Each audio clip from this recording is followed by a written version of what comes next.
Hi, everyone, and welcome to The Balancing Act. I'm Olga Villaverdi. And I'm Montel Williams. Today, detecting prostate cancer and life insurance when you really need it. That's right. Plus, how to treat seasonal allergies and much, much more. Achoo! And the importance of age-appropriate sex education. Oh, I'm too young for that.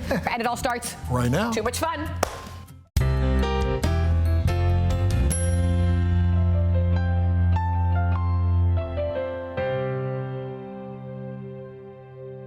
You know, prostate cancer is the most diagnosed cancer among men in the United States. About 1 in 8 men will be diagnosed with prostate cancer during their lifetime. Now, the good news, survival is nearly 100% when diagnosed early and contained within the prostate. However, when it spreads, 5-year survival is only 31%, making early detection critical. Truly. Here to help us understand more is Dr. Jeffrey Tasoyan, Assistant Professor of Urology at Vanderbilt University Medical Center. Welcome. Thanks so much for being with us, sir. Thank you for having me. This is really important information. You know, there's this thing called a prostate, the PSA, which is how you can kind of diagnose it, right? Why don't you tell us, let's start there. Tell us what that's all about. So PSA is a protein produced by the prostate that can be measured with a simple blood test. PSA will be elevated in the vast majority of cases of prostate cancer. So traditionally, we use that to tell us who needed to undergo a biopsy, which is necessary to diagnose prostate cancer. The problem with that is that PSA is also elevated in many men without prostate cancer for very benign reasons, such as simply having an enlarged prostate. In fact, only about 25% of men with an elevated PSA will be found to have prostate cancer. Look at that. Yes. And so if we perform a biopsy in all men with an elevated PSA, that means 3 out of every 4 biopsies will prove to be unnecessary. What do we know about the different types of prostate cancers, doctor?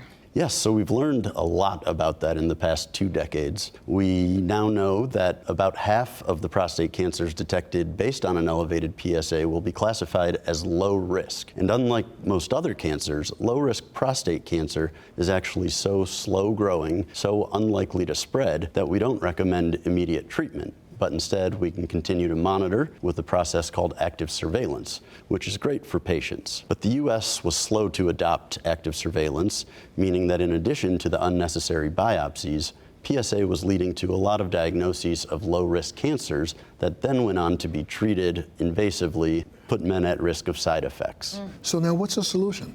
We needed a more accurate test that could distinguish these men with an elevated PSA due to aggressive cancer that we need to diagnose and treat, as compared to those with an elevated PSA for benign reasons, such as an enlarged prostate. Thankfully, in recent years, new blood and urine-based tests have been developed and shown to do just that, including MyProstateScore. MyProstateScore is a urine test for men with an elevated PSA. And while we know that PSA can be elevated for many reasons other than cancer, MyProstateScore detects 2 components of urine that are more specifically linked to cancer, making that false positive test much less likely. Doctor, I was reading here, and it says here patients with a negative MyProstateScore test do not have to undergo a biopsy. So how can you be sure you're not missing, let's say, an aggressive cancer in those patients? Yes, it's a great question. And the answer is because for so many years, all men with an elevated PSA did undergo a biopsy. Right. And so from clinical research of the MyProstateScore test, looking back into those populations, we now know that of men with a negative MyProstateScore test, the risk of having a significant cancer is only 2%. And so that, to me, is low enough, and more importantly, to most patients and their families, is low enough to feel good about the decision to not undergo an invasive biopsy. This has been personal to you because your father was diagnosed with prostate cancer when you were in high school, right? Yes, he was. He was in his 40s and found to have an elevated PSA. He underwent a biopsy, it found prostate cancer, and so he actually underwent both surgery and radiation for what we now know was one of these low-risk, non-aggressive cancers. Well, so he probably would not, nowadays, would not have even had surgery, right? Certainly not initially.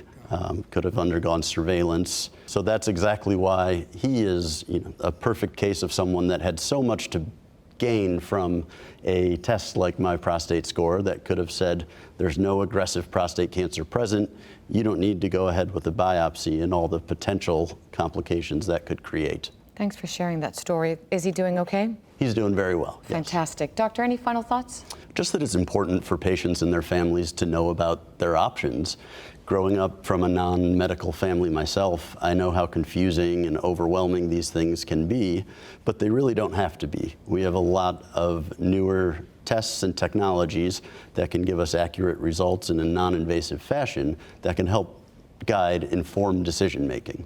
And so it makes sense to have this conversation with your doctor, with your urologist, about prostate cancer and what you need to do to make sure that you have many good, long years ahead of you. Thank you so much, doctor, for being here. Great information. Thank you both. Sure. And if you'd like more information, you can visit myprostatescore.com, and you can always go to our website, thebalancingact.com. We'll be back right after this.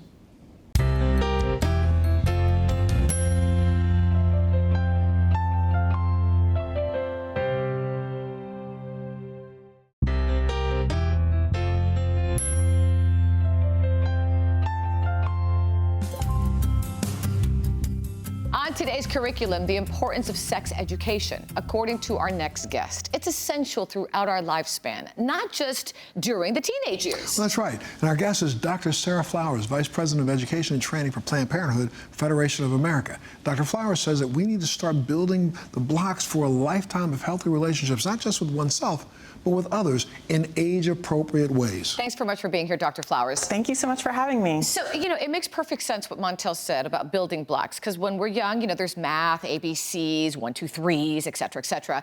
And the same could be said for sex education to starting early. Absolutely.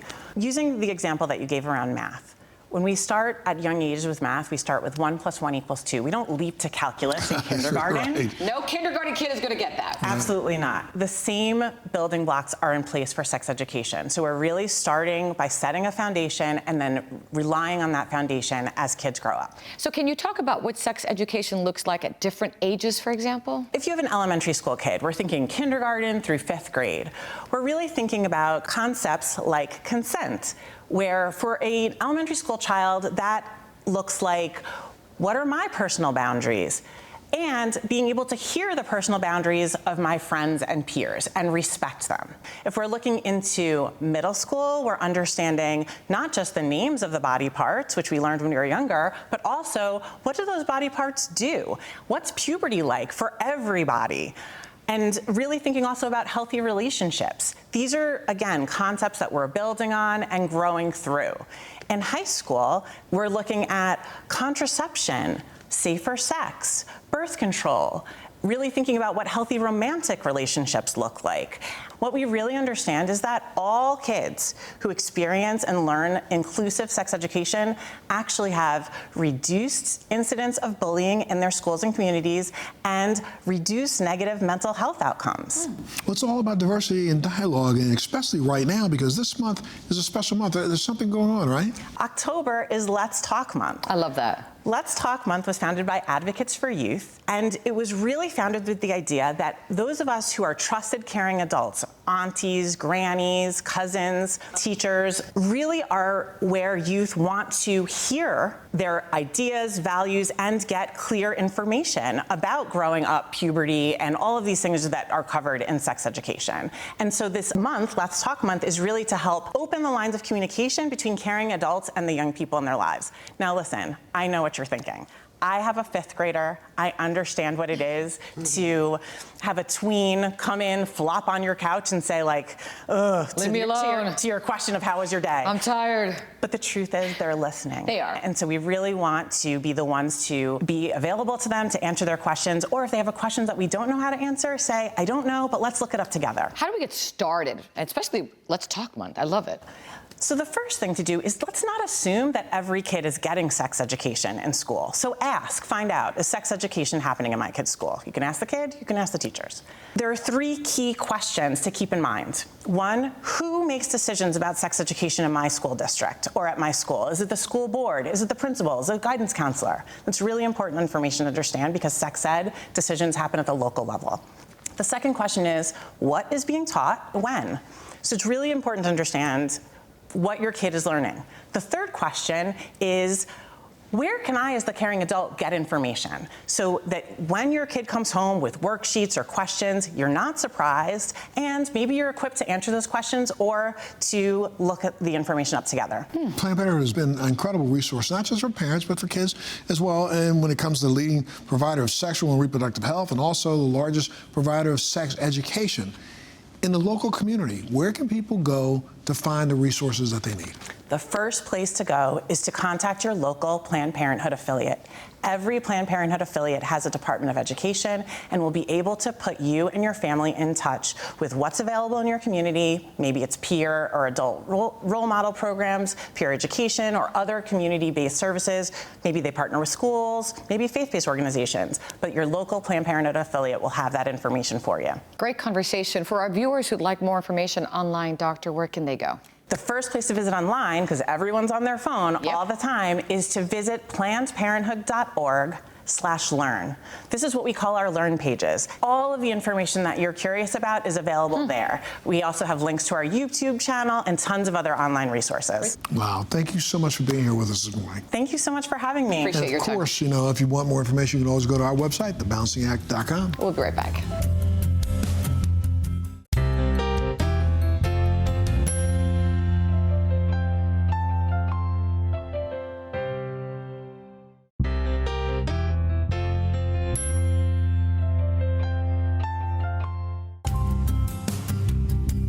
Time to talk health as we continue our series, Medicine Cabinet Must-Haves. Over-the-counter options to help with seasonal allergies, back-to-school flu, the common cold, and much more.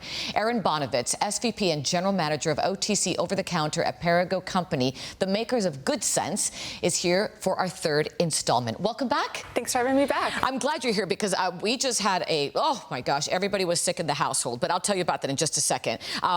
Seasonal allergies, that is big right now, right? It is. It's huge. And it's, this time of year, you cannot avoid somebody sneezing, sniffles, watery eyes. So we've got a ton of products that address all those symptoms. And you have products that also address when kids go to school. We know what happens. Mom and dad fall. Both of my daughters got the flu. I end up getting a terrible cold. I mean, you get it. Everybody gets it. Everybody falls. Yes, and we've got products that, from children all the way through adults in the household. We've got you covered. All right, so let's talk about these from left to right. Let's start with this one right here on the top. Sure. So levocetirizine is the equivalent of Zysol. Oh, Zysol. I've heard of that one. Zysol, yes. So it's 24-hour allergy relief of all the symptoms, so itchy, watery eyes, sneezing, sniffles, to help you get through your day. 24-hour relief that is non-drowsy. Okay, the one on the bottom? Next one is loratadine, so tongue twister for sure. It's equivalent to Claritin. So same exact ingredients, same efficacy as Claritin, but at a lower cost. And you know what's amazing is it's probably the same efficacy, and you're paying more for the name brand. Exactly. So it's exactly the same efficacy, same symptom relief, same FDA standards as the leading national brand. It just costs less. Nasal decongestant PE.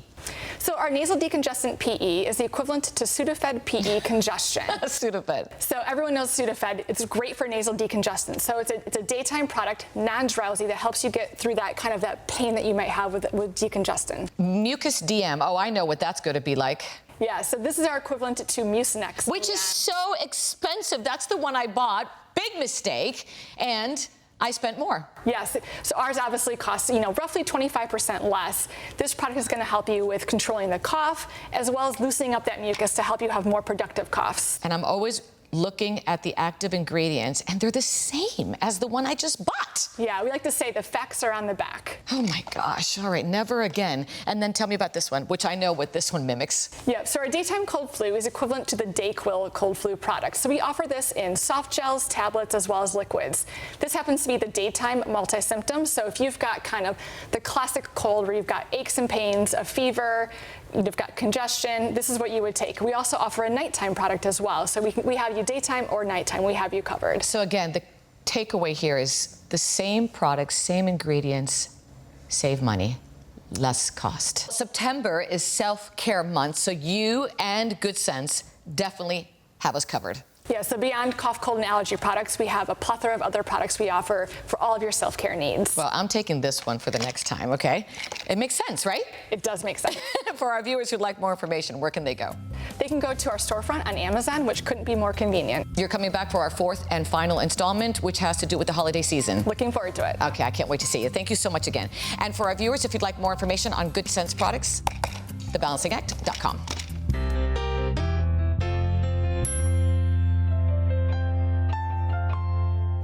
It's a conversation most people don't want to have, but it's necessary, and it can provide peace of mind when it matters the most. I recently visited with Brent Abernathy, a Family First Life agent, to talk about the importance of life insurance. Take a look. Brent, most people know how important life insurance is, right? But they put it off or they don't get around to it. Why is that? I don't know, it's crazy. I got in the business 12 years ago, and it really opened my eyes when I realized that more than half of the people out there don't have life insurance at all. And there's a number of different reasons that could be. Maybe they had coverage through work and they ended up retiring or losing their job and they lost their coverage, or maybe they had a policy that ran out and they thought it was going to be good until the day they died. I think sometimes, education part of it is just understanding what it is and what they need to make sure they have something there. Absolutely. And there's no doubt that when something unexpectedly happens, and it does, there's such great comfort to know that finances can at least not be a burden. And you know that firsthand. That's what it's all about. I mean, it's because I've had plenty of death claims in the 12 years that I've been in this business, and it can be something as simple as that, just putting the widow, the husband, the wife, the son, the daughter at ease, and just take something off their plate while they're dealing with the loss of a loved one.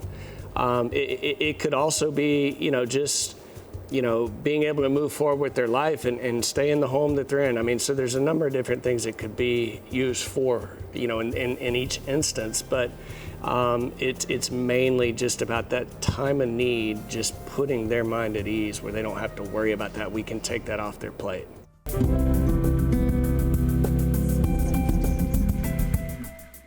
A lot of people think that you can't get life insurance because it's too expensive, but it's not like that, right? No, and look, there's all kinds of different plans, and we help people in all kinds of different budgets. Lower income, higher income, it doesn't matter. The point is, and I think everybody would agree that no matter how much the death benefit is, something's better than leaving people behind with nothing. And it helps a little bit. And again, just takes that burden off a little bit. Any final thoughts in terms of what you do and what you've been able to do? I mean, my biggest thing is when I got into this business 12 years ago, and again, I'm almost embarrassed to say it, it was about me, and it was about trying to figure out how to provide for my family. And I had never been in sales, had never been in insurance before. I had played professional baseball for 13 years. So it was about me early on, but very, very quickly, when you run into these people and you're able to put yourself in a position to make an impact on their lives, it becomes so much more and so real. And I'm just happy to be able to serve every single day.